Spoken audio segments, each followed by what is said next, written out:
The first bell of the morning rang sharply through the halls of Jefferson High School, sending a rush of students into classrooms. Lockers slammed shut, sneakers squeaked on the linoleum floor, and voices overlapped in a chaotic morning chorus. Inside room 214, the smell of dry erase markers and floor cleaner hung in the air. The desks were arranged in neat rows facing the whiteboard, where Mrs. Carter, a woman in her late 40s with carefully styled blonde hair and a crisp navy cardigan, was organizing her lesson notes. One by one, students took their seats, pulling out spiral notebooks and Chromebooks. Conversations dwindled to murmurs. Mrs. Carter, a stickler for punctuality and engagement, prided herself on keeping a tight classroom. At the back, by the window, Malik Johnson slipped into his chair. He was tall for 15, with warm brown skin, short cropped hair, and a quiet demeanor that made him blend into the background most days. Today, however, he didn't even pretend to open his notebook. He sat down heavily, exhaled, and let his head droop forward until his forehead nearly touched the desk. Mrs. Carter noticed him almost immediately. Her eyes narrowed slightly as she clicked the cap back on her marker. "All right, class," she began, her voice brisk. "Today we're continuing our unit on Of Mice and Men.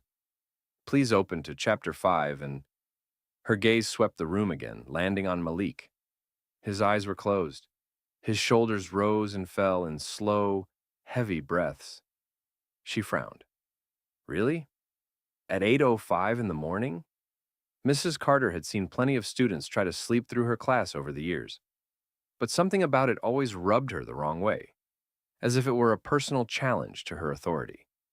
She knew that if she let one student get away with it, others would follow. "Mr. Johnson," she said sharply, the sound of his name slicing through the quiet room. A few heads turned toward the back row. Malik stirred but didn't sit up right away. His eyelids fluttered open halfway, revealing tired, bloodshot eyes.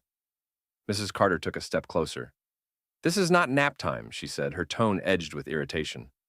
"I wasn't—" Malik began, his voice low and hoarse. "Don't start," she interrupted. "You're in my classroom during my lesson, and you have your head down. That's unacceptable." Some students smirked behind their hands. Others looked away awkwardly. Malik straightened slowly, rubbing the back of his neck.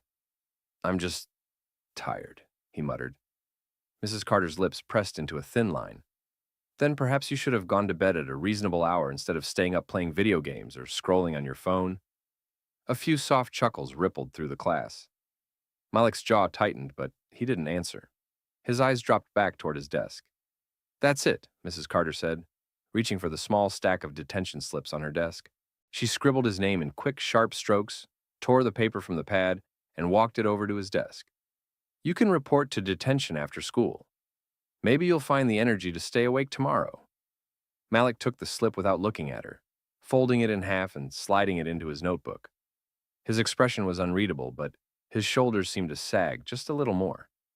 Mrs. Carter turned back to the front of the room, convinced she had made her point. To her, it was just another instance of enforcing discipline.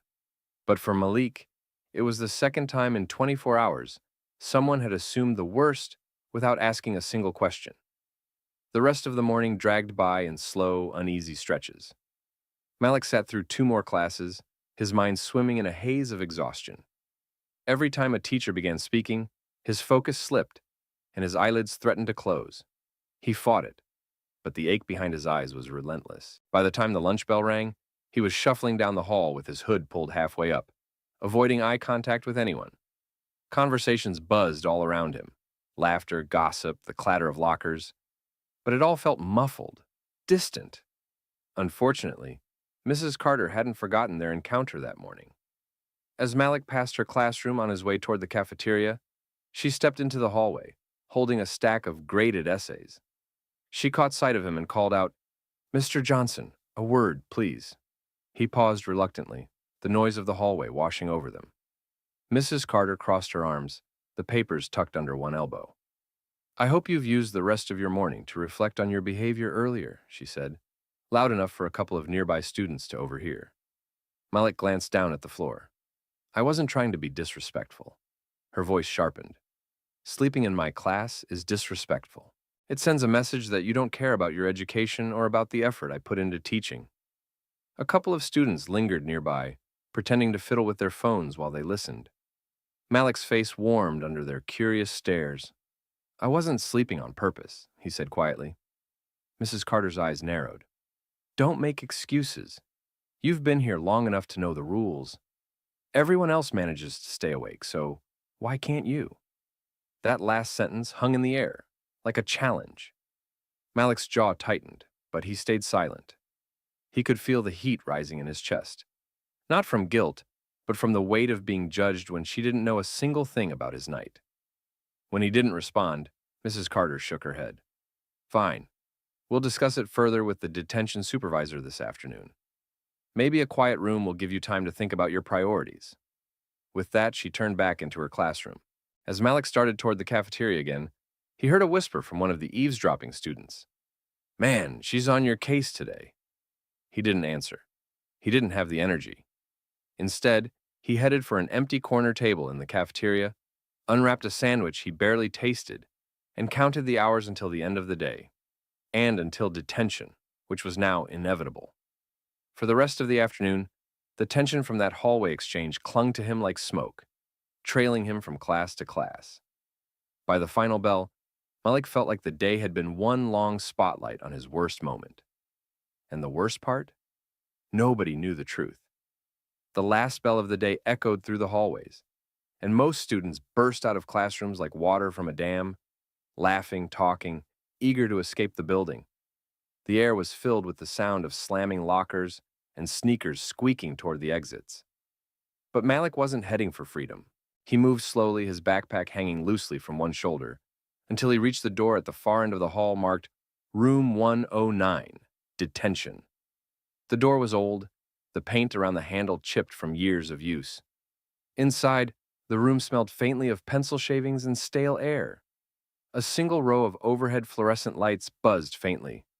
10 desks sat in a loose formation, each spaced widely apart. Only 3 students were already there. 2 quietly scrolling on their phones under the desk, one staring blankly at a textbook.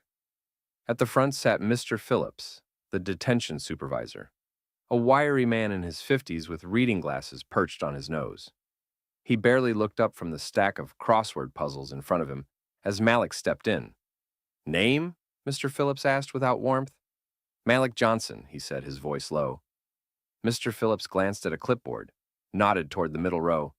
"Sit anywhere. No talking, no electronics." Malik slid into a desk near the back. His body felt heavy, like every movement was a small chore. He pulled out the detention slip Mrs. Carter had given him, smoothed it on the desk, and stared at the neatly printed letters of his name. The room was quiet except for the occasional shuffle of paper and the faint hum of the lights. Outside the window, the sky was shifting toward late afternoon, the sun slanting in long golden beams. Malik tried to focus on the worksheet Mr. Phillips handed him, a generic reflection form, asking why he was in detention, what rule he had broken, and how he could make better choices in the future. He filled in the first line slowly, his handwriting more sluggish than usual. Halfway through the second question, his head began to dip forward. He caught himself just in time, blinking hard. His eyes burned, and a dull ache throbbed in the back of his skull. Mr. Phillips looked up, squinting. "Johnson, you okay back there?" Malik nodded quickly, sitting straighter. "Yeah, just tired." The older man studied him for a moment longer. Malik wasn't fidgeting like a bored student. His movements were slow, deliberate, almost like his body was trying to conserve energy. But Mr. Phillips said nothing more, simply lowering his eyes back to the crossword. The minutes crawled by. Malik's gaze drifted to the window, watching a pair of birds hop along the low branch of a tree outside. His mind felt foggy, detached from the quiet scrape of pencils and the occasional cough. By the time Mr. Phillips announced, "All right, you can go," the clock read 4:15. Malik gathered his things slowly, his muscles stiff. As he left the room, he could feel Mr. Phillips's eyes on him again. Not in suspicion, but in a way that suggested the older man had noticed something was off. Still, no one asked, and Malik wasn't ready to tell. The hallway outside the detention room was eerily quiet. Most of the school had emptied out long ago, and the only sounds were the distant thud of a locker being shut and the soft squeak of Malik's sneakers on the polished linoleum. He walked slowly, his backpack dragging down one shoulder. The straps creaked faintly with each step. The late afternoon sunlight slanted through the tall windows, pooling on the floor in golden rectangles that Malik stepped through like he was wading across shallow water. His mind was fogged with exhaustion. Each footstep felt heavier than the last. His head throbbed faintly, and there was a slight sting in his eyes every time he blinked. That's when Ms. Ramirez, the school counselor, stepped out of her office near the main entrance. She was in her late 30s, with warm brown skin, dark hair pulled into a bun, and a cardigan draped over her shoulders. She was locking the office door when she spotted Malik. Her brow furrowed instantly. "Malik?" she called gently. He stopped and glanced up, his eyes dull with fatigue. "Oh, hey, Ms. Ramirez." She walked toward him, her heels making soft clicks on the floor. "You look like you're about to fall over," she said, scanning his posture. "Are you okay?" Malik gave a small shrug. "Yeah, just tired." "That's the second time today someone's told me they're just tired," she said, tilting her head. "And in my experience, it's almost never just that." He tried to smile, but it came out weak. "It's fine." "Sit," she said, nodding toward a bench against the wall. Her tone wasn't unkind, but it had the sort of authority that made it hard to refuse. Malik sank down onto the bench, setting his backpack on the floor with a soft thump. Ms. Ramirez sat beside him, angling her body so she could see his face. "So," she began softly, "did something happen last night?" He stared at the floor for a long moment. The memory of the night before and the choking smell of smoke, the orange glow in the darkness, the sound of glass breaking, pressed at the edges of his mind. He wasn't sure he wanted to talk about it. "You don't have to tell me if you're not ready," she added, "but I can't help if I don't know what's going on." Her voice was calm, patient, not demanding like Mrs. Carter's earlier. Finally, Malik let out a slow breath. "I didn't sleep much." "How much?" she asked. "Maybe 2 hours," he admitted. Her eyebrows lifted slightly. 2 hours? That's not just tired, Malik. Why?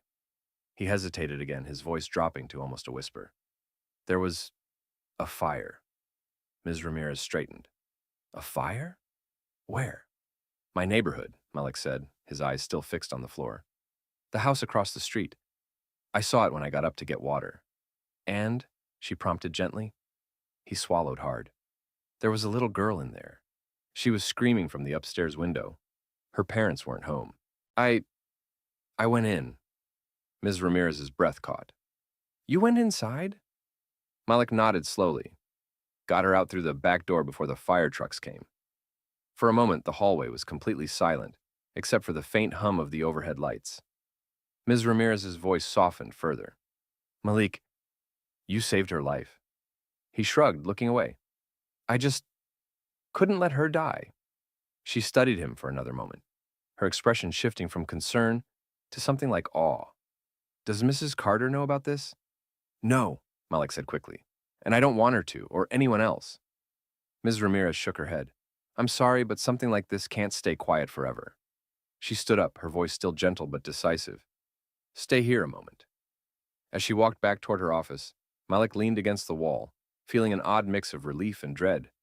Someone finally knew the truth, but he had no idea what that was going to mean. By the time Malik got home that evening, the late sun was dipping low behind the rooftops, bathing the street in a warm orange glow. His apartment building was quiet, but he could still see the blackened shell of the house across the street. Windows boarded, smoke stains crawling up the siding.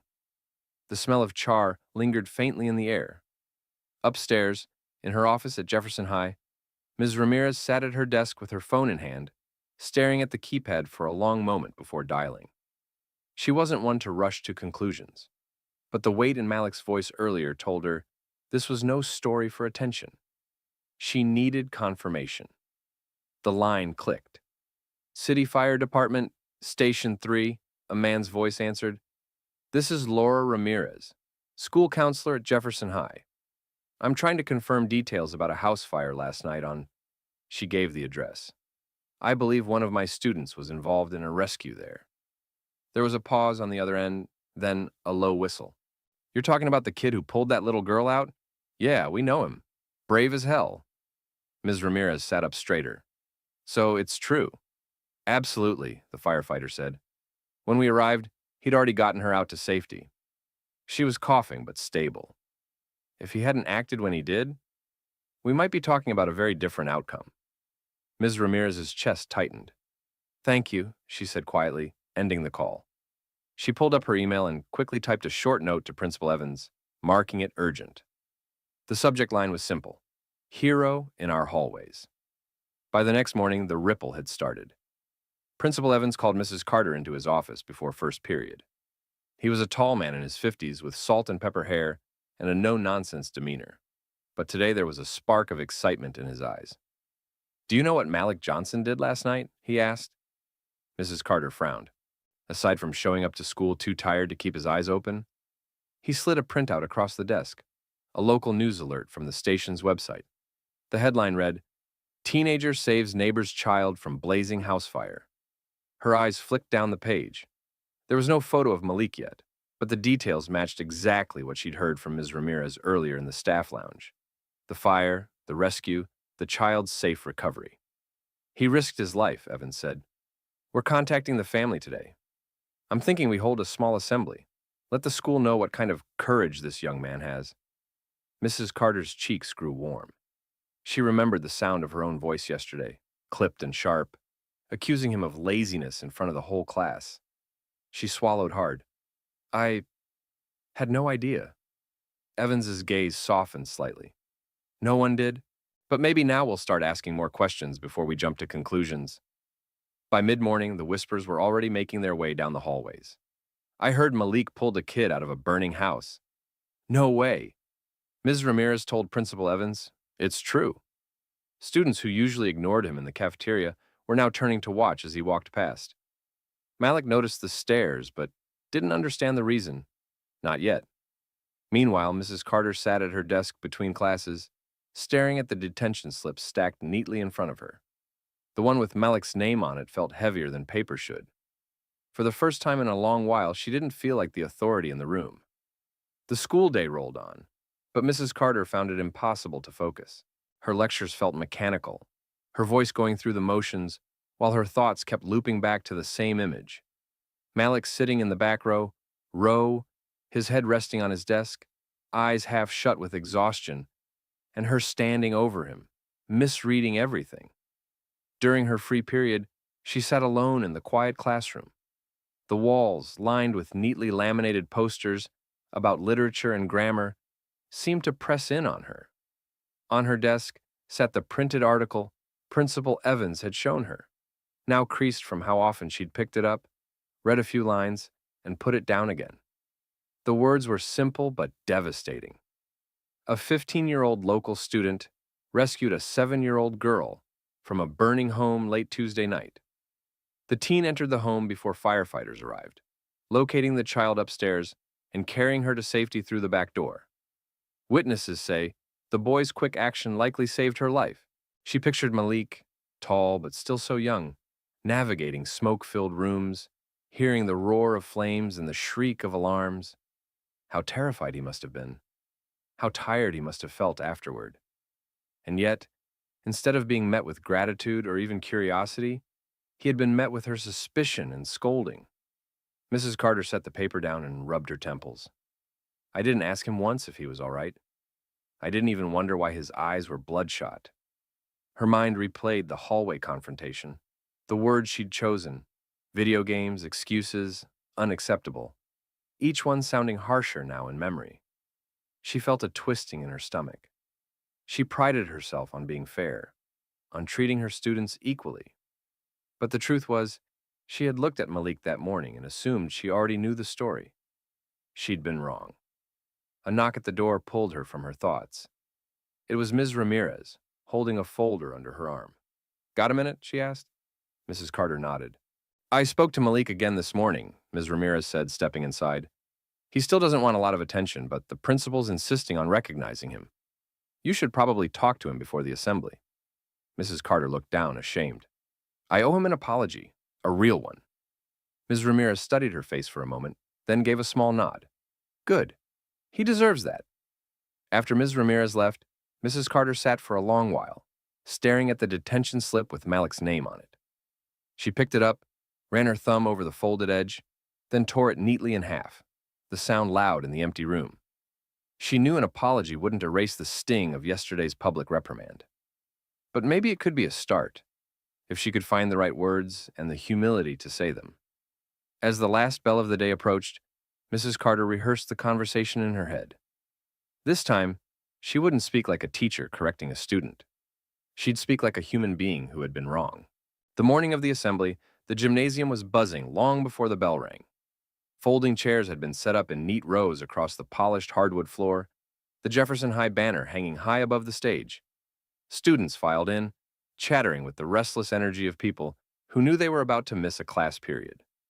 Near the back doors, Malik stood awkwardly with Ms. Ramirez, shifting from foot to foot. He wore clean jeans and a dark hoodie, his backpack slung over one shoulder. His expression was guarded. He didn't entirely understand why the whole school needed to be here.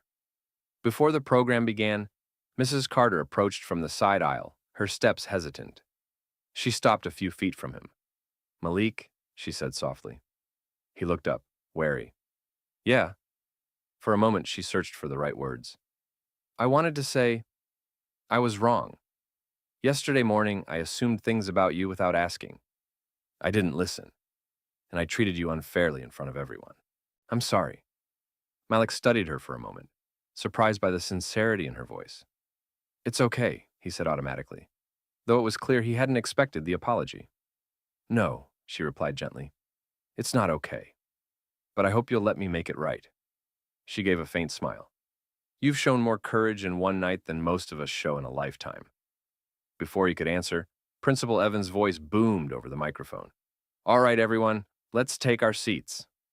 On the stage, a small table held a bouquet of flowers and a framed certificate. Behind it stood Principal Evans, Ms. Ramirez, and two uniformed firefighters. "Today," Evans began, his voice carrying across the gym, "we honor a student whose bravery and quick thinking saved a life." Late Tuesday night, Malik Johnson noticed a house on fire in his neighborhood. Without hesitation, he entered that home and rescued a young girl trapped inside. A ripple of gasps and murmurs spread through the crowd. Dozens of students turned in their seats to look at Malik. "He risked his own safety," Evans continued, "and because of his actions, that child is alive today. The Jefferson Fire Department and this community owe him our gratitude." He gestured for Malik to come forward. Malik's heart thudded in his chest as he walked down the center aisle. The gym seemed impossibly large now, every eye following his steps. When he reached the stage, one of the firefighters stepped forward, shaking his hand firmly. "You did good, kid," the man said, his voice low but warm. Principal Evans handed him the certificate, and the applause swelled into a standing ovation. Even the students who barely knew him were on their feet, clapping and cheering. Malik felt heat rise in his cheeks, but he smiled, a small, genuine smile. From the front row, Mrs. Carter stood with the rest, clapping hard, her expression both proud and humbled. When the assembly ended, Malik stepped off the stage into a wave of handshakes, pats on the back, and voices calling his name. It was overwhelming, but in a strange way, it felt lighter than the weight he'd been carrying. Later, as the crowd dispersed, Mrs. Carter caught his eye again. She mouthed a quiet thank you. For the first time since that exhausting morning, Malik believed she meant it.